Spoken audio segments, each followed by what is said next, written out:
Afternoon, Mike. Afternoon, Peter. In our last chat, we talked about Seagull, which I think you said was a kind of a keystone moment where people started to really recognize, that the work that you were doing was kind of really quite important and radical might not be the right word, but certainly people started to pay a lot of attention. You are now sort of embedded in shared experience. You've been doing it for quite a long time, and you have started looking at scripted plays. And now, what's your next venture after Seagull? Well, I always have great difficulty in finding material I want to do. I'm not one of those very lucky people who has a huge list of things that they want to do. It's always agony for me. When I was studying at Carnegie Mellon all those years ago, you had to, for your bachelor's thesis, you had to do a complete production on in a book. You had to direct a show and write about it. It's a huge lot of work, and it took the whole year to do. And I chose to do a play by Arthur Schnitzler, La Ronde. It's very famous as a movie, and I had seen it at the age of 16. It was directed by Max, I never know whether it's Ophuls, O-P-H-U-L-S, Max Ophuls, who was a wonderful, I think, Austrian director who was working in France. His work was very sophisticated and very elegant, and he did La Ronde with this extraordinary cast of Gérard Philippe and Signor Signoret and Jean-Louis Barrault, and it was it was quite wonderful, and I was very impressed with it. And I finally read the play, and I thought, yes, I understand this play, I want to do it. Now, it used to be, not all that long ago, people would know what La Ronde was when you talk about it, but I have a feeling it's one of those titles that's slipping into the past. And basically, Arthur Schnitzler was a contemporary, more or less, of Chekhov's. He lived in Vienna. He was, like Chekhov, he was a doctor and a writer. And he wrote masses of short stories and lots of plays. And he was Jewish. And his work has never really been known over here or much translated. The odd translation, I think Tom Stoppard did one of his plays for the National, but he's never really been known. And I think in many ways, he has an awful lot of other similarities with Chekhov. He's wonderful about analyzing people or characters. There's a massive subtext. He's very ironic, fairly detached, watching how people fool themselves about their behavior, basically. Now, La Ronde was a play he wrote in early 1890s, I think. I won't worry about the dates because I could look them up, but I might hold on for a minute. I will look them up actually, because then I can be more specific with you if I can find them. Yes, it was written in the 1890s, and what it is, it's 10 dialogues between 10 characters in pairs, and it's about 10 sexual encounters. A meets B, has sex with B, and after sex with B. B meets C, has sex with C, and it's C, B and C after sex. And then, oh, you vanished. And so forth. And it goes up to what's A, B, C, D, E, F, E, H, G, I, and A. It goes back to the last one to the beginning again. So it's 10 sexual encounters, which covers pretty much the entire social range of Viennese society. It starts with a prostitute and a soldier, and a sort of maid in a middle-class household, the maid and the young gentleman of the house, the young man of the house with a married woman, the married woman with her husband with a girl he picks up, you know, in the street. Okay. With the poet with an actress, the actress with the count, and the count with the prostitute. And it was always seen as a sort of sex romp. It isn't. And it was banned, it was endlessly banned. I think had the first performance in Berlin, there was big scandals and protests, and and Schnitzler was very unhappy with the reception. And I think his son, who took care of his estate after he died, banned any performances of it after the early 1900s. So it was never seen, apart from this film, because somehow the film rights snuck through.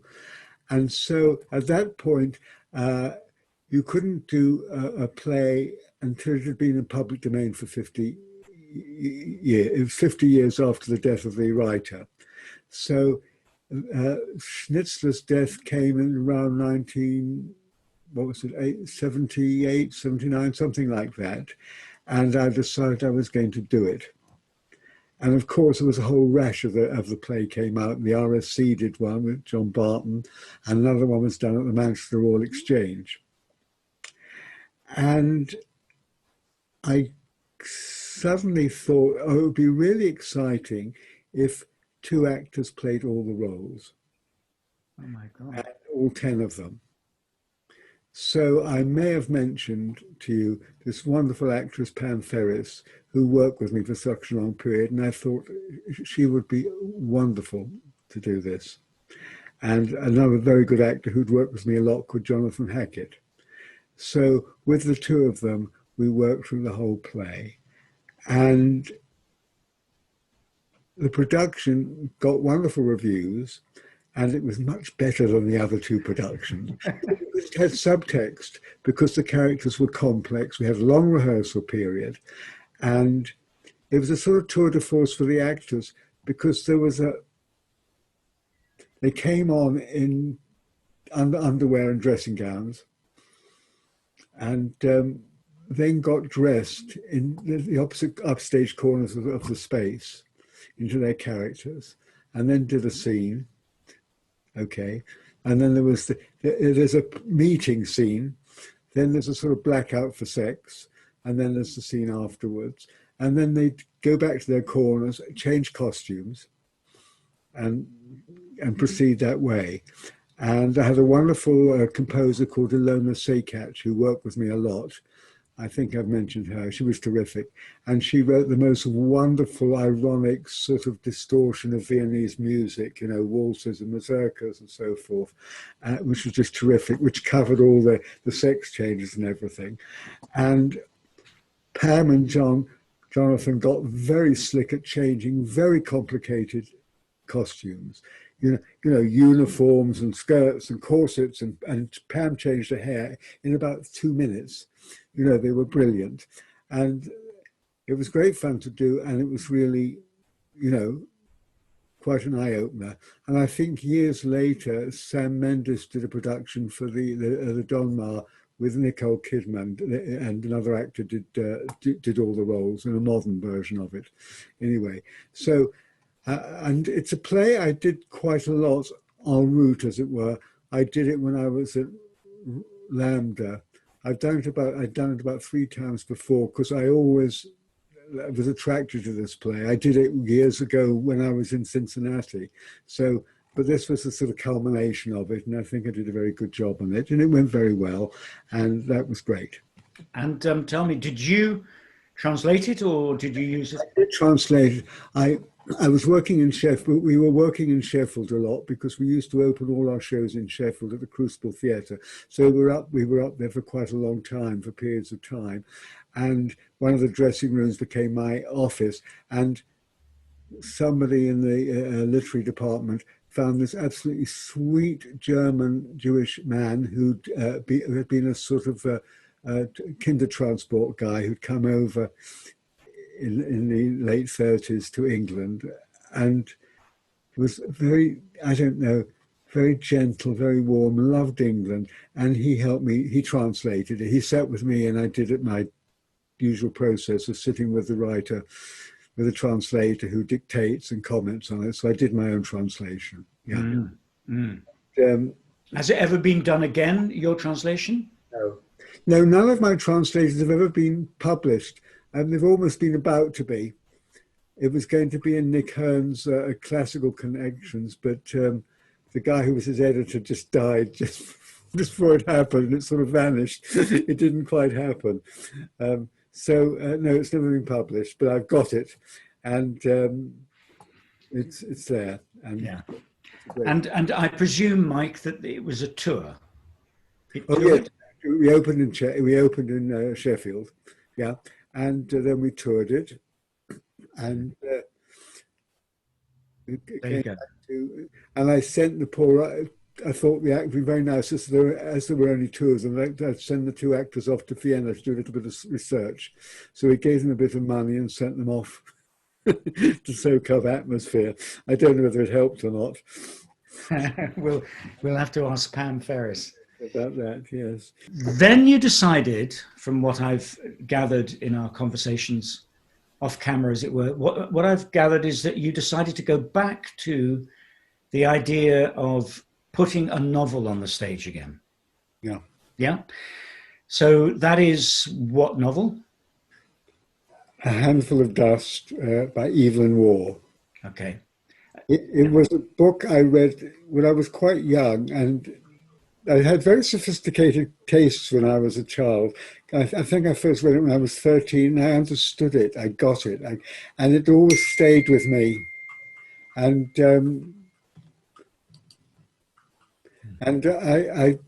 I thought, yes, I think I could put this on the stage. I mean, there are novels one loves but can't see a way of doing on stage, you know. By the way, can you think of an example of that, a novel that you've loved? Like masses of Philip Roth, but I simply can't see them as pieces of theatre. The structure, the whole way they unroll.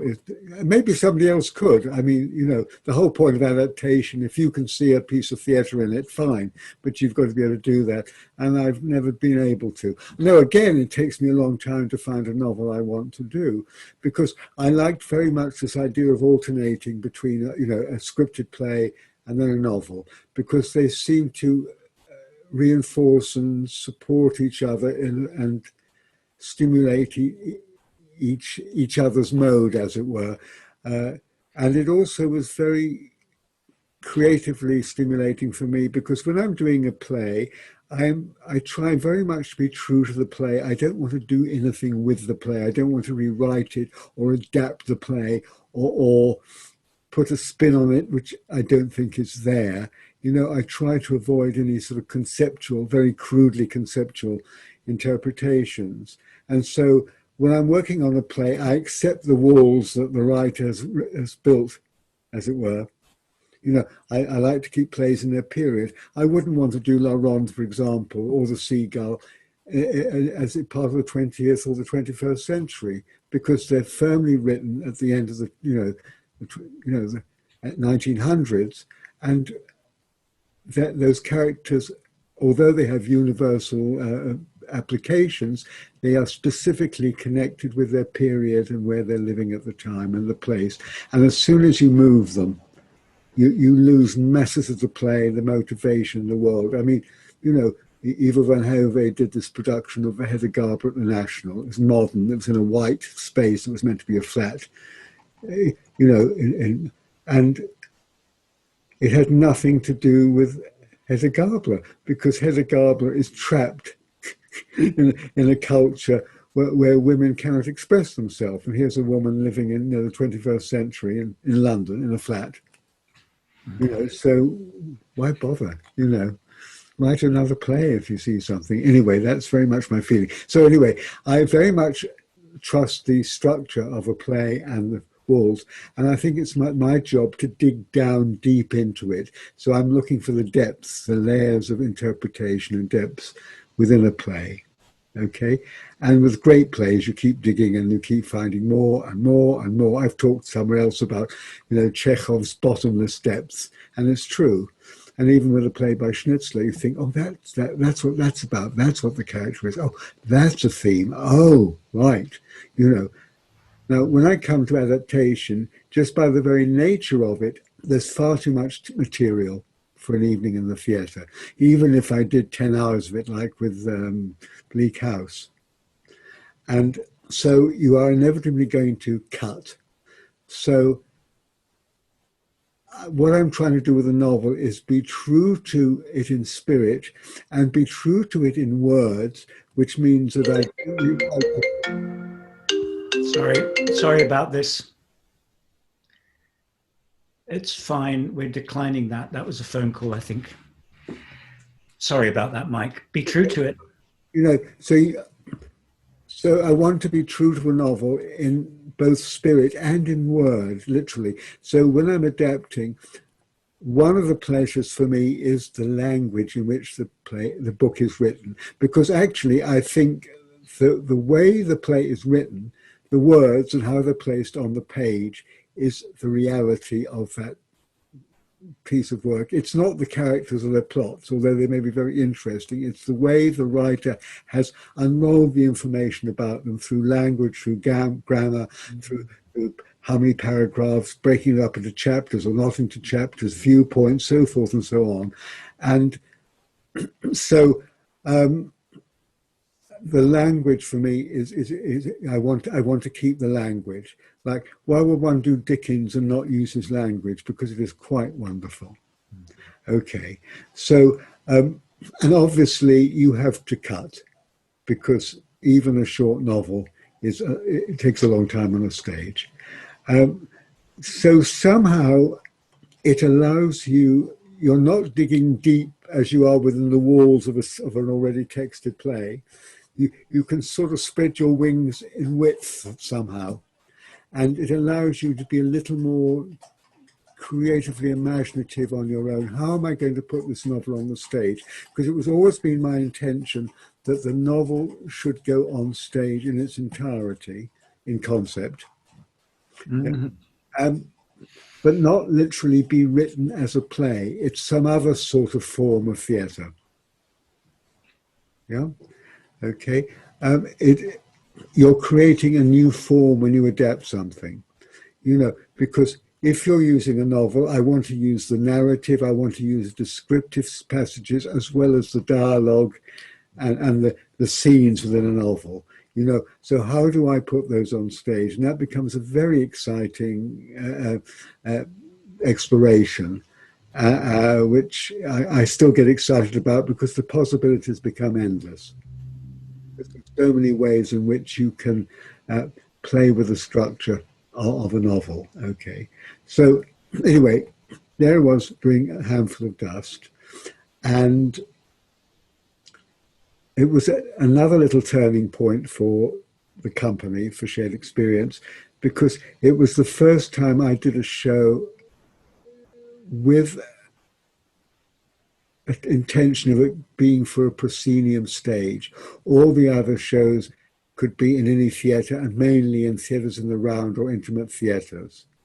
Okay, so this was a big shift, and it was because of some sort of visual image I had of the world of A Handful of Dust.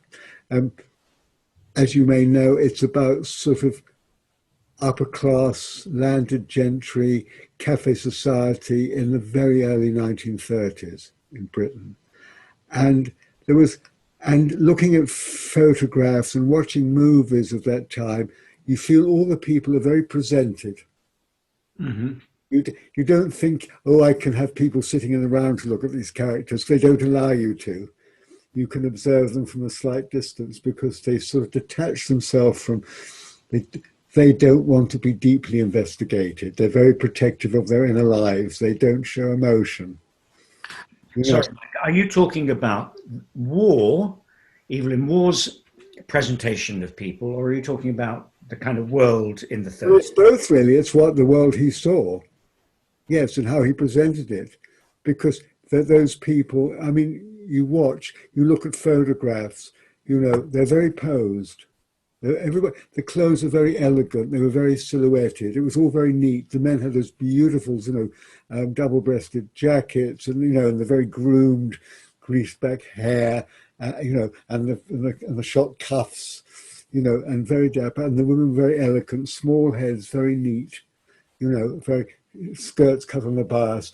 They moved very beautifully, and yes, and they sort of presented themselves. And there was also a way of that class of people talking about themselves. It was always being slightly witty, slightly critical of other people. One's coming out of great boredom to do something. And it's and you see photographs of people smoking, lots of cigarettes being smoked. So you see lots of photographs of people wreathed in cigarette smoke, with a fag in their hands, sort of posed in silhouette. And I'm very attracted to that period very much. I have a feeling about it, maybe because I was born in 1934, so I absorbed, imbibed some of it in my mother's milk. I don't know. It is very interesting, but I have such a feeling about that. And I also did Noel Coward in much the same way, Private Lives, which has that same ambiance, and it's about the same period. And so I adapted it, and I was going to say it was the first time I worked with a designer, but that's not quite true, because when I did The Merchant of Venice, I did work with a lovely man called Wojtek, who was a very good designer. He did a lot of television, and but it wasn't a consciously, very strongly designed show. He sort of helped, and there were masks, and he helped to design them, and so forth and so on. So, but I needed a designer for this, because I thought, if I'm going to design something for a proscenium stage, just blacks at the back are pretty dreary. There's a limit. And I thought it needs a backing to silhouette these people. Mm-hmm. I really need to find a designer. Now, there was a man called Paul Dart, whose work I'd seen down at Stratford, at Deptford, at the, and also at the what was it called then, the tricycle. He'd done some work there, and his work was very cool and very elegant, and so we met and we got on, and in fact it was the beginning of a very lovely collaboration, because we worked together. I worked with him exclusively. He was my only designer up until the sort of 90s. We did 20 odd productions together. Everything I did was with him afterwards.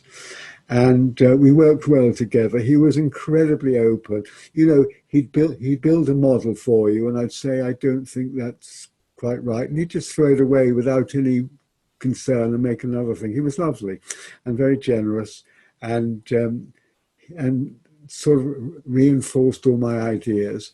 And we had to work very hard to get what was finally a very simple set.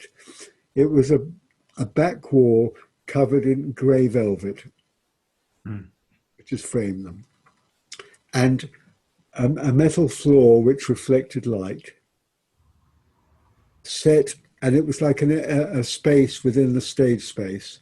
So the actors, because they were also the actors telling the story and the characters, they sat on the sides of the stage, almost by the wings, as themselves, and then walked into this space in order to pick up the story. So it was a elaboration or variation on what I'd done with Bleak House and the Arabian Nights and so forth. And it was a great success. It got very, very good reviews and packed houses. And it's sort of, because it was in a proscenium arch, it was at the Lyric Hammersmith, the Lyric Hammersmith. It sort of got us noticed in another way somehow. And I've never been lucky with West End transfers, because there was a producer very interested in doing it. But one of the actors decided that she didn't want to do it because the part wasn't big enough for her to be seen in the West End, although she could be seen in Hammersmith. So then I replaced got somebody else to replace her, who said they'd replace her, at which point another actor said, does that mean we'll have to rehearse again? I said, well, yes, obviously, since she didn't want to do it, so it never happened. Anyway, that's a little bit of the story of my life with the West End. I wasn't lucky with my actors wanting to transfer. Anyway, so yes, so it was, and it was another way of pointing out how you could take narrative and make it very alive. And again, there was nothing on the stage apart from 6 rather elegant chairs with upright backs in grey velvet. Yeah. And Ilona Seikac wrote a wonderful sort of 1930s pastiche score that just finish off. There are lots of little tiny scenes, and every time there was a scene finished, there was a little da da da da da da da or something, a little sort of musical punctuation, and there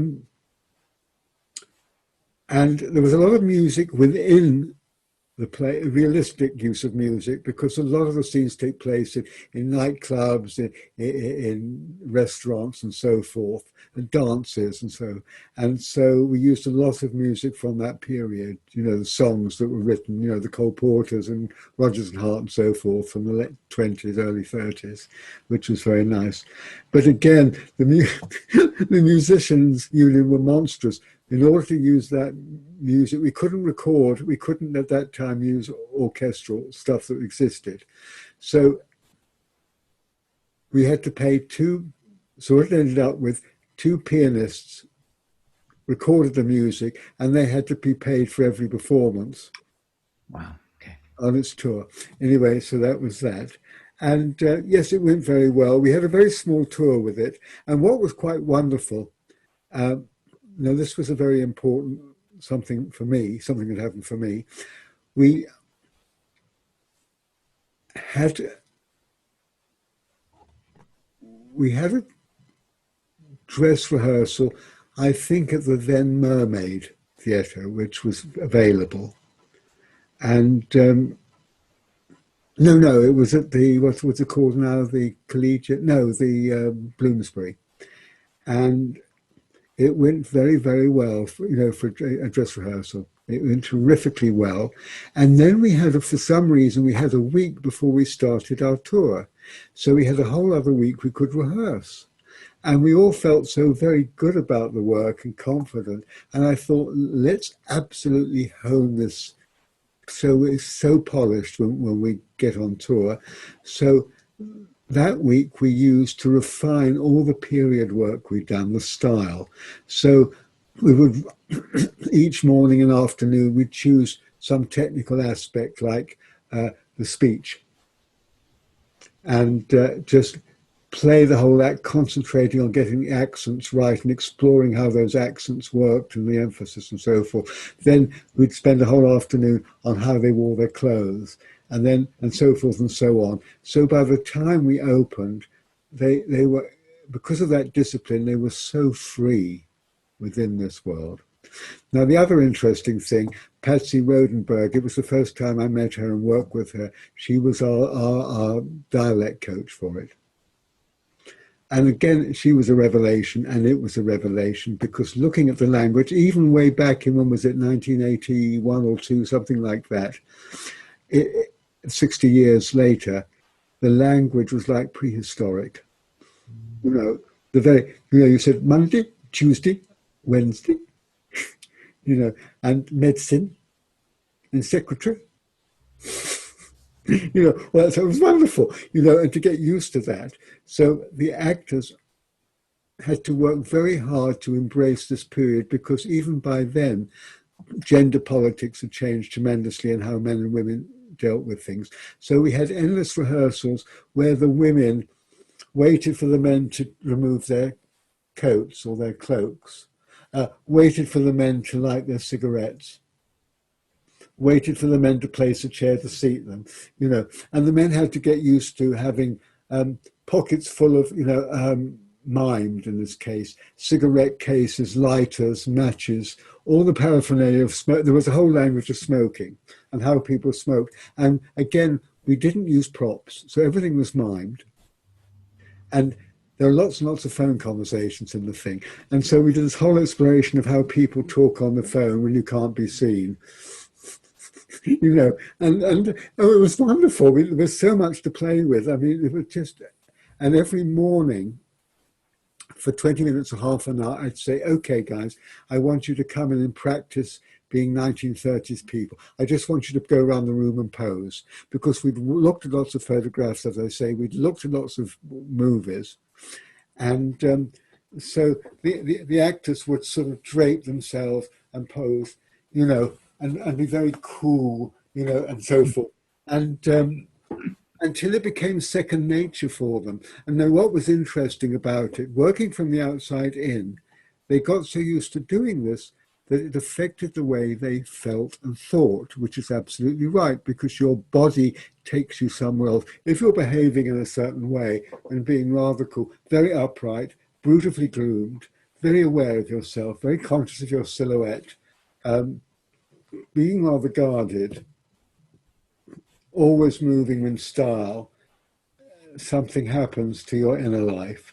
And so they could inhabit the very painful inner life that these characters had, but didn't want to express. So it became incredibly rich and very truthful and very real and very moving. Rather display of superficial style, which was proving again that the way I worked was, you know, the time I took was justified, because there was a sort of richness of texture. And so a lot of things were discovered. Also, you know, not only the language, but where people's voices were played. It may have something to do with the recording quality, but all the women seem to talk they're very, very high, and they talk very, very fast. Well, it's one of the things. It's one of the things you notice about modern musicals, is that the tessitura for women nowadays is much, much lower than it would have been in the 30s and 40s. And also the pitch with which women speak is so much deeper now. Well, the pitch of women now has got very nasal.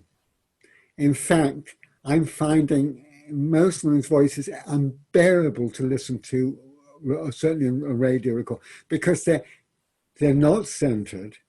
And it's this sort of these very wide sort of Essex, quote unquote, vowels, and they're denasalized. They're talking through, and so you get this sort of rather abrasive sound, loud but not rooted, and it's not. They're not quite in touch with themselves because they're up here somewhere rather than down there. So these women will go up here. So again, I'm not touching myself. I'm not centering myself. I'm up here. I'm presenting myself in a certain way, and I'm talking very, very quickly. Also, they were much louder. Because, I mean, the English had much more confidence then. You know, it was not only the upper classes, but the Cockneys. You know, you were loud. You know, you were confident, so you spoke. So everything was very forward. You know all these ladies would get on buses in Kensington and say, and conductor, will you let me off at, I don't know, at Harrods? Very loudly announcing, you know, down the whole bus and things like that. Or people in bars, you know, at theatre bars saying, darling, what are you having? Have a little gin and tonic, eh? You know, to hell with everybody else. It was very proprietary and sort of taking over. And we are the master race, I'm afraid. And that's gone. Because now everybody talks like that, very suspicious of language on the whole. Very laid back, I'm back here somewhere.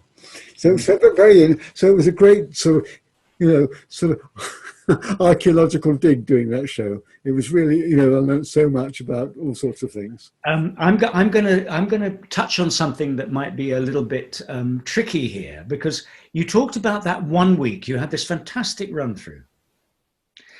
Quite a few directors might have said, okay, well, look, have 4 days off and then come back and let's just do another run through and then we're going our way. Mike, you work your actors incredibly hard. Well, yes, I do, because acting well is incredibly difficult.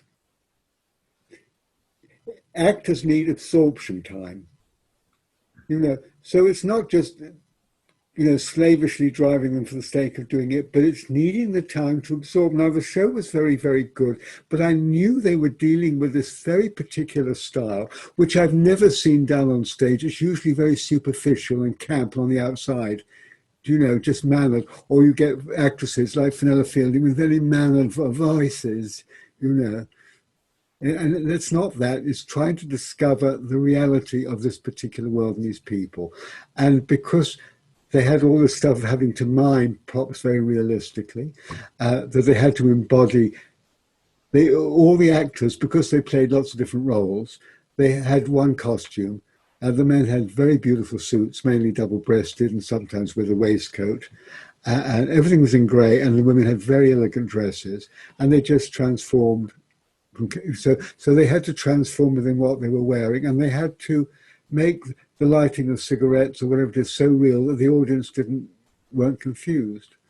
And you had to observe things like the whole eroticism of so we say of women. It was the erotic zone was the shoulder. You see, they used to send out little postcards of movie stars in the 30s, and it was all this bare flesh, and the actress looking over here. This is very sick, and this was very minimalized. The breasts were sort of sunk, so women used to sort of sit in a collapsed way. The shoulder, this is sunk, and they had little clutch bags they tucked under their arms, so everything was slightly humped. Mm-hmm. And again, all that work is detailed, but it takes you into another world of how you present yourself, how you see yourself. People perched, they never sat back, they perched. The women were very, and of course they were corseted, lightly, but they were corseted and so forth, and the shoes. So that extra week of rehearsals was just to refine and refine, so the accents were accurate, and it was not just an all-purpose accent. There were many different 30s accents. There was the Oxford accent, there was the Mayfair accent, which is very drawly, and terribly rather nasal and rather bored. Then there was a terribly, uptight, rather crisp, tight arsehole sort of accents. I mean, there's a whole range of stuff, and you have to say what's good for my character, and gosh, my goodness, gosh, it all plays differently. So the actors, so it was a lot of, you couldn't just do what you normally do. This is the point of the long rehearsals, Peter. It's to take the actor somewhere else. Yeah. I can't remember if I've said this to you, but I've been watching a lot of drama series on television since lockdown. And you start off watching series 1, and there's 8 episodes, you see series 2, and you start thinking, oh, the actors are rather good. Yes, they're good. And by way before you get to series 5, somewhere around series 2, you're thinking, they're always the same. They never find anything new. They never surprise you with some new aspect of their characters. And now they're boring. Because they're just working in a very small area. Very well, we do it very competently, it's very good, it's fine, but they've become uninteresting because I can predict how they're going to react. I'm going to predict how they each will deal with a certain emotion or whatever it is. I'm never once surprised or amazed or shocked or have something revealed to me, and it's because the work doesn't allow them to go there. It's so obvious. I mean, 4 weeks is not enough to rehearse creating a whole world. I mean, after all, actors are giving birth to characters. An actor's job is to give birth to a human being. So if you don't have time and your director is far too busy worrying about what the stage looks like and the lighting, and doesn't really know much about how actors function, you are left to get on with things by yourself. So what do you do if you're not stimulated, and if you're not a particularly adventurous and self-demanding actor? You automatically go on into your comfort zone and use what works for you. And so you don't find any new facets to yourselves. And I'm finding now, as I'm doing more and more workshops online, and I've known this for a long, long time, for years, that actors have, an awful lot of actors have almost no flexibility whatsoever. They can't change.